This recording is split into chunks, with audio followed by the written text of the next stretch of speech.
سلامونه علیکم هیله ملګرو په دې هیله ټولو جوړ اوسئ. اکثره ملګرو دا راهنمایي غوښتله چې څنګه په بروکر کې اکاونټ جوړ کړي ځان ته کیپیټل ایکسچینج کې او څنګه هغه ویریفای کړي د هغې سره خواخوا کې څنګه د پام سیسټم سره دوی وصلېدی شي. تر ټولو لومړی څه چې تاسو کوئ هغه لینک دی چې هغه تاسو په لومړي کمنټ کې هم ترلاسه کولی شئ او په لومړي کمنټ کې زما د وټساپ شمېره شته دی کولی شئ مستقیم اړیکه ونیسئ او بیا هم که راهنمایي ته ضرورت وي هغه راهنمایي لاسته راوړئ. کله چې تاسې دغه لومړی لینک چې کوم یو دی کیپیټل ایکسچینج رجسټر په دې کلیک کوئ نو تاسو ته به دغسې یو صفحه خلاصه شي.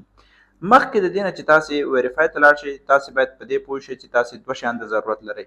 لومړی ستاسې آی ډي کارت د هغې شاومخ که تاسې افغانستان کې اوسېږئ الکترونیکي تذکره او ورسره خوا کې ستاسې د پروف اف اډرس چې هغه ډېر زیات مهم دی په افغانستان کې چا سره نه وي کولی شئ موږ سره اړیکه ونیسئ تر څو موږ ورسره همکاري وکړو ګټه ترېنه واخلئ.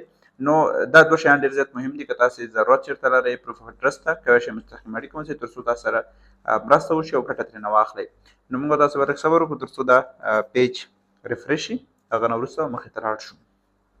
کله چې موږ تاسو سره دغسې یو صفحه راخلاصه شي دلته هغه نوم چې زموږ په آی ډي کارت کې اکثره ملګري فقط یو نوم ورکوي تخلص هر څه چې زړي هغه ورکوي. نه ګورئ کله چې تاسې بروکر کې اکاونټ جوړوئ بروکر کې اکاونټ جوړول د دې لپاره مهم دي چې تاسې باید خپل KYC اپروف کړئ. که تاسو چېرته خپله KYC اپروف نه کوئ نو تاسو نشئ کولی پیسې وډرا کړئ د سیسټم څخه. نو دې لپاره لومړی KYC ډېره مهمه ده معنا نو یور کسټمر.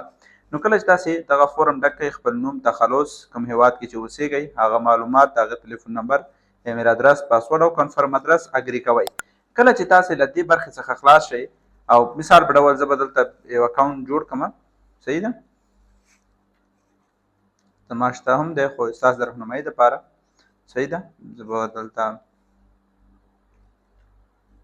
افغانستان انتخاب کوم.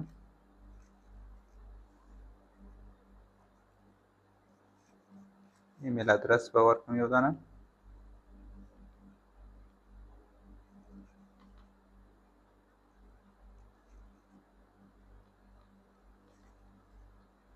زه پاسورډ ورکړم.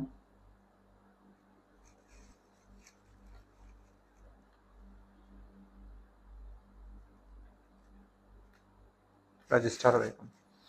ښه چې کله دا رجسټر شي هلته اوس د ما ایمیل هغه سرچ شوی ایمیل ادرس نو دا اوس زموږ لپاره مهم نه دی. زه به همداسې یو ایمیل بل ایمیل کې هغه کومه جوړ کړمه چې فقط ګټه ترېنه واخلو لاګین شو او تاسې پوه شئ څنګه کار کوي. دلته چې تاسې کله اګري کوئ رجسټر کوئ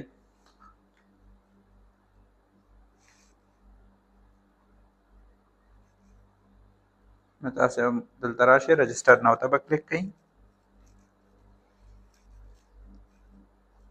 دلته ایمیل ته کوډ دی چې اکټیویټ شي موږ سره هغه ایمیل نشته خو په هر حال باندې کله چې تاسې خپل اکاونټ جوړ کړئ هغه نه وروسته به تاسې چېرته راځئ تاسې به لاګین برخې ته راځئ اکټیویټ کوئ به یې د هغه نه وروسته مثال په ډول زه به دلته خپل اکاونټ ته لاګین شم.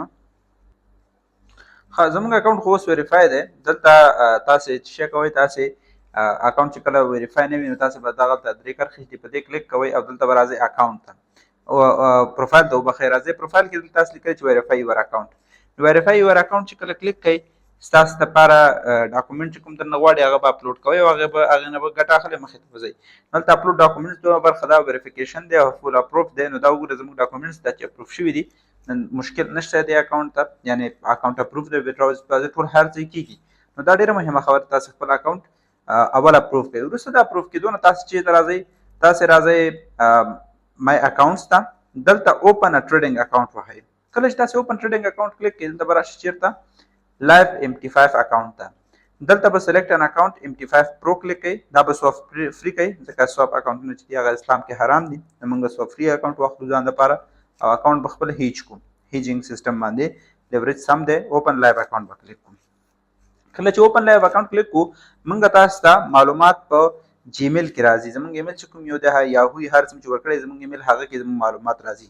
د هغه نه وروسته ډیپازټ اپشن دی نو موږ تاسې څه کوو ډیپازټ کوو. دلته ډیپازټ باندې کلیک نه کوو دلته راځو موږ تاسې چېرته فنډس ته ډیپازټ فنډس اوکې. کله چې موږ ډیپازټ فنډس کلیک کوو دلته نو موږ سره مختلف اپشنونه دي. لومړي مثلا دغه اپشنونه موږ سره دي بیټ کوین USDT نارمل USDT TRC خلک انتخابوي. مثال په ډول موږ په USDT باندې پیمنټ کوو دلته لیکو $10. البته ګوره ما نه هم یو ځل دا اشتباه شوې وه چې تاسې باید USDT TRC 10 انتخاب کړئ یا ERC 10 انتخاب کړئ پیسې هم په همغه ور ولګئ. که تاسې مثلا پیسې په TRC ورلېږلې وي او انتخاب کړی مو ERC وي نو تاسې پیسې نه لیږل کیږي، ستاسو پیسې سوځېږي. نو همدې لپاره باید احتیاط وکړئ. ګلوبل میتھډز کې موږ سره سکرل او نیټلر دي. ځینې اکاونټونو کې مثلا بانکینګ سیستم هم وي، تاسو کولی شئ د بانک نه هم پیسې ولېږئ، ولې هغه نه غیر تاسو کولی شئ سکرل کې ځان ته اکاونټونه جوړ کړئ او د سکرل په واسطه خپل پیسې ډیپازیټ او ویډرا کړئ.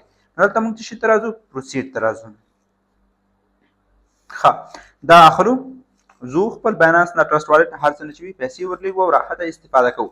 ښه کله چې زموږ اکاونټ ته پیسې راغلې، پیسې به مثلا راولېږلې زموږ اکاونټ کې MT5 چې کوم اکاونټ دی هغه اوپن شو، نو هغه نه وروسته موږ تاسو څه کوو؟ موږ او تاسې کله چې دغه دوهم لینک چې تاسو ګورئ دا د زموږ سیستم سره جوین کېدو دپاره دی چې تاسو کولی شئ زموږ سیستم سره وصل شئ او ګټه ترېنه واخلئ.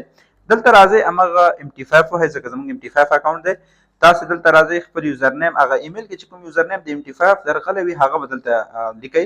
هغه نه لاندې همغه پاسورډ چې د یوزر نیم نه لاندې وي هغه به لیکئ او څومره انویسټمنټ چې کوئ هغه به دلته لیکئ. اګری ټو ټرم اینډ کنډیشنز کوئ دلته پام سرویسز ته او خپلې پیسې کلیک کوئ، انویسټ کېږي ډایرکټلي او ستاسو پیسو باندې کار شروع کړي په اتومات شکل باندې. چې راتلونکي ویډیو کې زه په دې باندې تاسو ته غږیږم چې تاسو څنګه کولی شئ پیسې ویډرا او ډیپازیټ کړئ. نو د راتلونکي ویډیوګانو لپاره زما سره اوسئ.